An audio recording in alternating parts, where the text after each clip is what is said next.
जी अस्सलाम वालेकुम रहमतुल्लाहि व बरकातुहू। अमरीकी कांग्रेस की खारजा अमूर कमेटी ने सिफर के मुकाबले में 50 वोटों से एक करारदाद मंजूर की है और इस करारदाद को तरीके इंसाफ अपनी फतह समझ रही है। क्या ये वाकई तरीके इंसाफ की फतह है और ये करारदाद है क्या? इसका पस मंजर क्या है, इस पर बात करनी है। और इस पर भी बात करनी है कि आजकल ख्वाजा आसिफ क्यों इनकलाबी हुए हैं, वजह क्या है। और इस पर भी बात करनी है कि शायद अफरीदी आजकल तनकीद की जद में क्यों है, असल कहानी क्या है।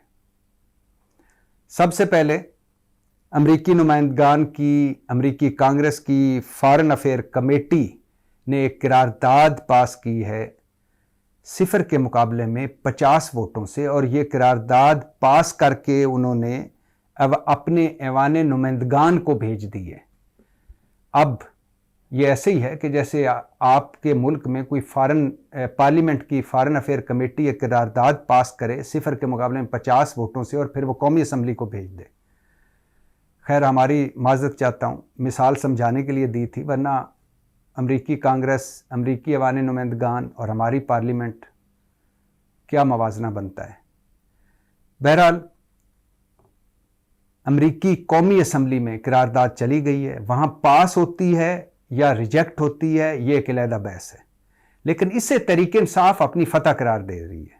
और आला हज़रत डोनाल्ड लू जो फॉरेन अफेयर कमेटी में पेश हुए और जिस तरह से उन्हें ग्रिल किया गया और जिस तरह वहाँ नारे लगे और जिस तरह उनके बयान को लिया गया अमेरिका में, बाहर की दुनिया में और पाकिस्तान में, उस पर हुकूमत भी मान चुकी है कि ये सब तरीके इंसाफ की लॉबिंग का नतीजा है। और तरीके इंसाफ वाले अब ये क्रेडिट भी ले रहे हैं कि ये करारदाद जो सिफर के मुकाबले में 50 वोटों से मंजूर होकर अमरीकी ऐवान नुमाइंदगान में चली गई है, ये भी हमारी लॉबिंग का नतीजा है। और करारदाद है क्या जी? वो है पाकिस्तान से मुतल्लक, तरीके इंसाफ से मुतल्लक। इंसानी हकूक़ की पामाली हो रही है, चादर चार दीवारी का तहफ़्फ़ुज़ नहीं हो रहा, कानून की हुक्मरानी नहीं है, इलेक्शन से मुतल्लक जो इल्ज़ामात हैं वो भी इसमें शामिल हैं। और ये सब कुछ जो तरीके इंसाफ का मौक़िफ़ है वो सब कुछ इस करारदाद में है, और ये तरीके इंसाफ की एक तरह से इखलाकी फतह है।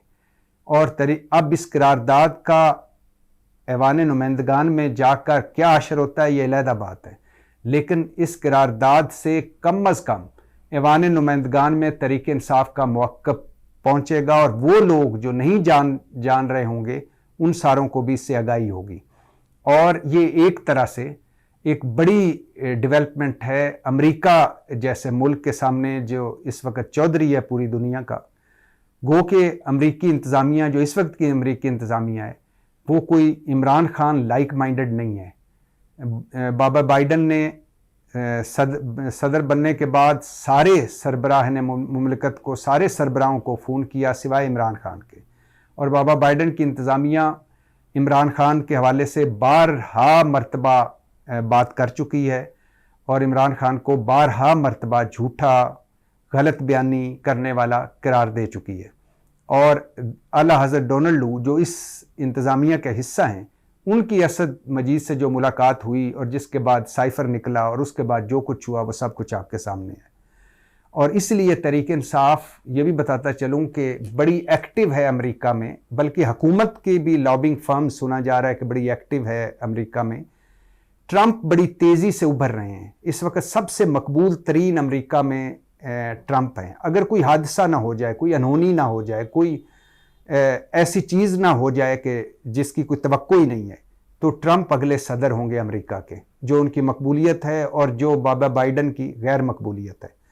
तो अगले सदर ट्रंप के लिए इसको सामने रखकर, जहां पूरी दुनिया लॉबिंग के लिए कर रही है, ट्रंप के करीब होने की कोशिश कर रही है, वो लोग भी जो ट्रंप को नापसंद करते हैं वो भी, क्योंकि जाहिर है जब वो सदर होंगे तो अमेरिका के सदर होंगे और अमेरिका से नाराज़गी कौन मोल ले सकता है। इसी तरह तरीके इंसाफ के बहुत सारे सरकर्दा लोग अभी से ट्रंप के जो करीबी ज़राए हैं या ट्रंप के जो करीबी लोग हैं उनसे राब्तों में हैं।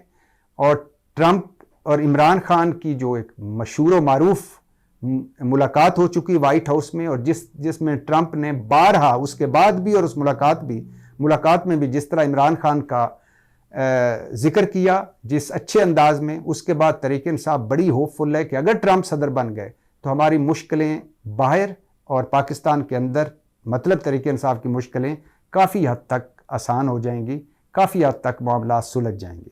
तो ये करारदाद वाकई फ़तह है, इखलाकी फ़तह है तहरीक इंसाफ की, और इसके पीछे तहरीक इंसाफ के ओवरसीज़ थे। और मैं बता चुका हूँ कि ओवरसीज़ की जब बात की जाती है तो बरकत के लिए कहीं कहीं नून लीग और पीपल्स पार्टी नज़र आती है, वरना जितना क्राउड है, और ख़ास तौर पर यूथ और ख़ास तौर पर ओवरसीज़ पाकिस्तानी, वो 90% इमरान खान के साथ है। अब जहाँ इमरान खान की बात हो रही हो, वहाँ आला हज़रत ख्वाजा आसिफ साहब की बात ना की जाए, जो कि रेहाना डार से मुबैना तौर पर मशकूक जीत कर आए हुए हैं, और उन्होंने आते ही एक इनकलाबी बयान दिया कि ये जो दहशतगर्दी हो रही है इसके पीछे मेन वजह है कि जो इमरान खान हुकूमत में उस वक्त की फ़ौज ने दहशतगर्दों को माफ़ी देकर वापस लाकर बसाया, अब वो दोबारा हथियार उठाकर मैदान में आ चुके हैं। और इस हवाले से मैं जनरल बाजवा और जनरल फैज़ हमीद को पार्लियामेंट में बुलाऊंगा, करारदाद पेश करूंगा कि उन्हें बुलाया जाए, जवाबदेही की जाए, वो कौन होते हैं फैसला करने वाले, और हमें उनके घर का भी पता है और हमें जेल के रास्ते का भी पता है। ये बयान देकर 2 दिन बाद उन्होंने एक और टीवी प्रोग्राम में कहा कि मैंने जब वो बयान दिया था तो मुझे जनरल फैज़ हमीद की तरफ से धमकी मिली थी कि ऐसी बातें मत करो। और उसके बाद एक और प्रोग्राम में उन्होंने इस पर मज़ीद रोशनी डाली और कहा कि वाकई धमकियां मिली हैं, और कहा कि वाकई मैं अपनी बात पर खड़ा हूं। अब इंतज़ार इस बात का है कि ख्वाजा आसिफ साहब कब करारदाद पेश करते हैं, कब बुलाते हैं ये। लेकिन मैं समझता हूं कि जब ये साबका फ़ौजी इस्टेब्लिशमेंट कोई भी हो जाए तो उस वक्त सारे जो गुनाह हैं उनके झोली में डाल दिए जाते हैं। हमारे यहाँ हम सूरजमुखी कौम हैं, हम खुशामदी कौम हैं, हम जी हजूरी कौम हैं, हम चढ़ते सूरज के पुजारी हैं, हम आने वाले को सलाम ठोकते हैं, जाने वाले को हर बुराई का जिम्मेदार करार देते हैं। ख्वाजा आसिफ साहब, लेकिन ख्वाजा आसिफ साहब मुझे नहीं लगता कि ऐसा कर पाएंगे।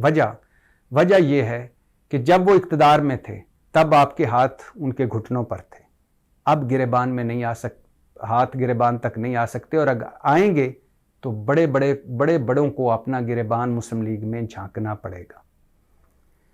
जहां ख्वाजा आसिफ साहब की बात हो रही है वहां इसहाक डार साहब की बात करना बड़ा ज़रूरी है। मैं पहले भी बता चुका हूं, फिर बता रहा हूं कि इसहाक डार को वजारत खारजा देना इस मुल्क के साथ एक भयानक मजाक है।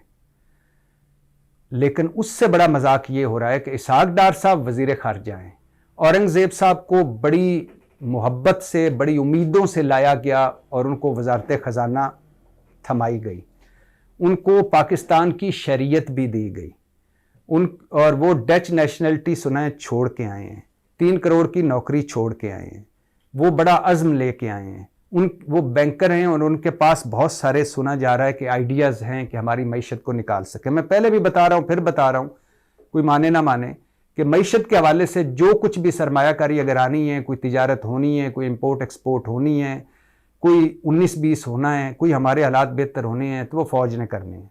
लेकिन औरंगज़ेब साहब टेक्निकली एक आगे चेहरा थे और नया चेहरा है, तो इसलिए बड़ी उम्मीदें उनसे लगाई गई हैं। लेकिन हुकूमत एक और भयानक मजाक करने जा रही है और कर चुकी है और शायद आगे जाके मज़ीद करेगी। इक्तिसादी राब्ता कमेटी होती है जिसमें ब्यूरोक्रेट्स भी होते हैं, जिसमें पार्लियामेंट के लोग भी होते हैं, उसके सरबराह वज़ीर ख़जाना अमूमन होते हैं। इस मरतबा इक्तिसादी राब्ता कमेटी के सरबराह शहबाज शरीफ बन गए और उसमें रुकन औरंगज़ेब साहब नहीं है, इसहाक डार साहब है। वज़ीर ख़जाना नहीं है रुकन, वज़ीर ख़ारजा रुकन है इक्तिसादी अमूर कमेटी का। आगे सुनिए, निजकारी कमेटी है जिसने 200 बहुत बड़ा फैसला करना है और वो भी पीपल्स पार्टी इसके खिलाफ है, लिहाजा एक बहुत बड़ा फैसला होगा, मुश्किल फैसला होगा कि 200 जो सरकारी इदारे हैं हमारे जो खसारे वाले, उनको स्टेप बाय स्टेप उनकी निजकारी करें।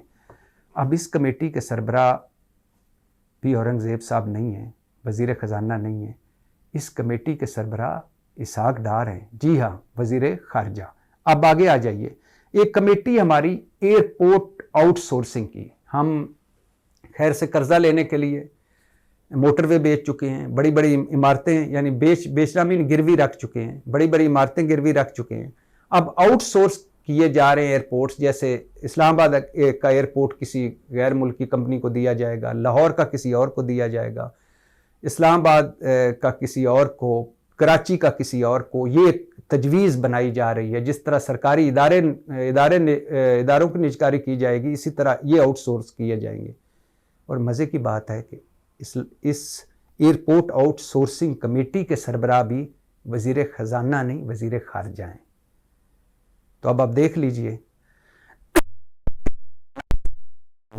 और वज़ीर ख़ारजा जो इस वक्त बदहाल पाकिस्तान, जिसका बाहर का इमेज सवा सत्यानाश हो चुका है, अंदर तो है ही महंगाई, बेरोज़गारी, गुर्बत, बाहर हमारा इमेज चौथा बदतरीन पासपोर्ट, और हमारा कोई बाहर वाली वारस नहीं है, आलमी तन्हाई है, चंद दोस्त हैं, और वो भी मैं फिर से कह रहा हूँ फ़ौज की वजह से हैं। बाकी कोई इस मुल्क पर और इस हुकूमत पर ट्रस्ट करने को तैयार नहीं है।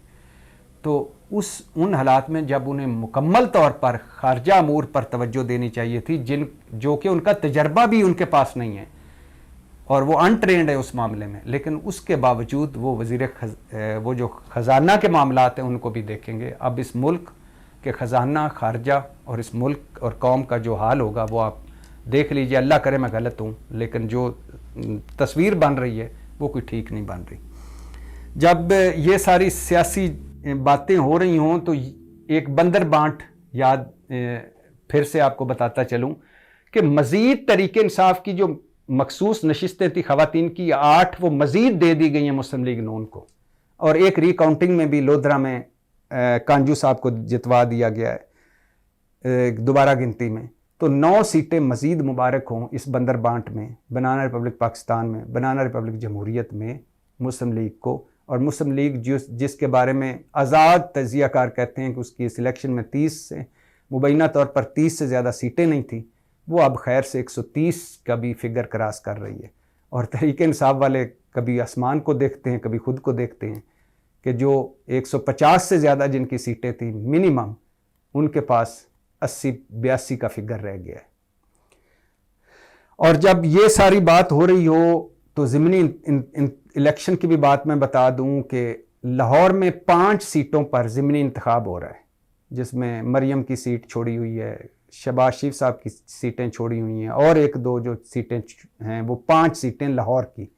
और हैरत अंगेज़ तौर पर ज़िमनी इंतखाब में इस बार राना सनाउल्लाह भी हिस्सा नहीं ले रहे जो हार चुके हैं पहले, राना मशहूद हिस्सा नहीं ले रहे जो हार चुके हैं पहले, ख्वाजा साद रफ़ीक हिस्सा नहीं ले रहे जो हार चुके हैं, जवेद लतीफ़ हिस्सा नहीं ले रहे जो हार चुके हैं। मतलब जो 4-5 मेन सियासतदान थे मुस्लिम लीग नून के, वो ज़िमनी इंतखाब में भी हिस्सा नहीं ले रहे, और वो कह रहे हैं कि सानू इंदे तू बचाओ। बड़ी हैरत की बात है ये, वरना ऐसे भी होता है कि शाहिद खाकान अब्बासी 2018 के इलेक्शन में मरी अपने हल्के से हार गए थे, तो उन्हें लाहौर से जितवाया गया था, और फिर बाद में ये 2000 और फिर बाद में वो वज़ीर आज़म भी उस बने, और आगे आपके सब कुछ सामने ही है।